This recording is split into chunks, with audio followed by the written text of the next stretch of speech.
My father had a small estate in Nottinghamshire. I was the third of 5 sons. He sent me to Emmanuel College in Cambridge at 14 years old, where I resided 3 years, and applied myself close to my studies. But the charge of maintaining me, although I had a very scanty allowance, being too great for a narrow fortune, I was bound apprentice to Mr. James Bates, an eminent surgeon in London, with whom I continued 4 years. And my father, now and then sending me small sums of money, I laid them out in learning navigation, and other parts of the mathematics useful to those who intend to travel, as I always believed it would be some time or other my fortune to do. When I left Mr. Bates, I went down to my father, where, by the assistance of him and my Uncle John and some other relations, I got £40 and a promise of £30 a year to maintain me at Leyden. There I studied physic 2 years and 7 months, knowing it would be useful in long voyages. Soon after my return from Leyden, I was recommended by my good master Mr. Bates to be surgeon to the Swallow, Captain Abraham Pannell, commander, with whom I continued 3 years and a half, making a voyage or two into the Levant and some other parts. When I came back, I resolved to settle in London, to which Mr. Bates, my master, encouraged me, and by him I was recommended to several patients. I took part of a small house in the Old Jewry, and being advised to alter my condition, I married Mistress Mary Burton, second daughter to Mr. Edmund Burton, hosier in Newgate Street, with whom I received £400 for a portion. But my good master Bates, dying in 2 years after, and I having few friends, my business began to fail. For my conscience would not suffer me to imitate the bad practice of too many among my brethren.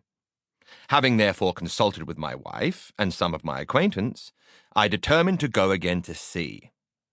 I was surgeon successively in 2 ships, and made several voyages for 6 years to the East and West Indies, by which I got some addition to my fortune.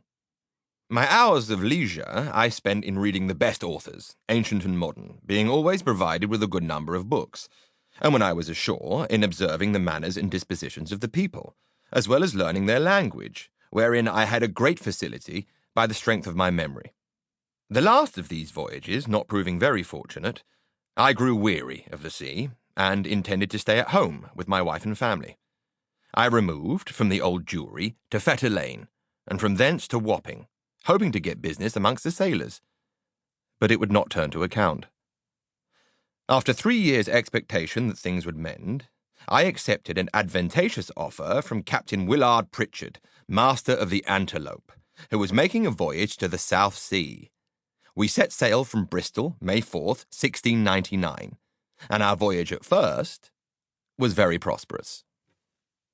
It would not be proper, for some reasons, to trouble the reader with the particulars of our adventures in those seas. Let it suffice to inform him that in our passage from thence to the East Indies we were driven by a violent storm to the northwest of Van Diemen's Land. By an observation we found ourselves in the latitude of 30 degrees 2 minutes south. 12 of our crew were dead by moderate labour and ill food. The rest were in a very weak condition. On the 5th of November, which was the beginning of summer in those parts, the weather being very hazy, the seamen spied a rock within half a cable's length of the ship. But the wind was so strong that we were driven directly upon it, and immediately split.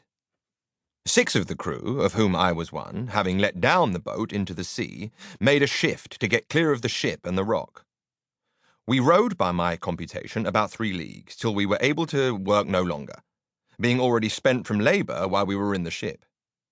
We therefore trusted ourselves to the mercy of the waves, and in about half an hour the boat was overset by a sudden flurry from the north. What became of my companions in the boat, as well as of those who escaped on the rock or were left in the vessel, I cannot tell, but conclude they were all lost. For my own part, I swam as fortune directed me, and pushed forward by wind and tide. I often let my legs drop, and could feel no bottom. But when I was almost gone, and able to struggle no longer, I found myself within my depth, and by this time the storm was much abated.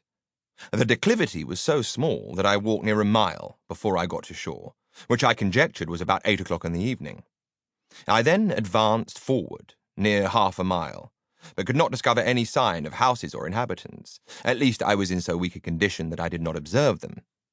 I was extremely tired, and with that, and the heat of the weather, and about 1/2 pint of brandy that I drank as I left the ship, I found myself much inclined to sleep. I lay down on the grass, which was very short and soft, where I slept sounder than ever I remember to have done in my life, and as I reckoned, above 9 hours, for when I awakened it was just daylight.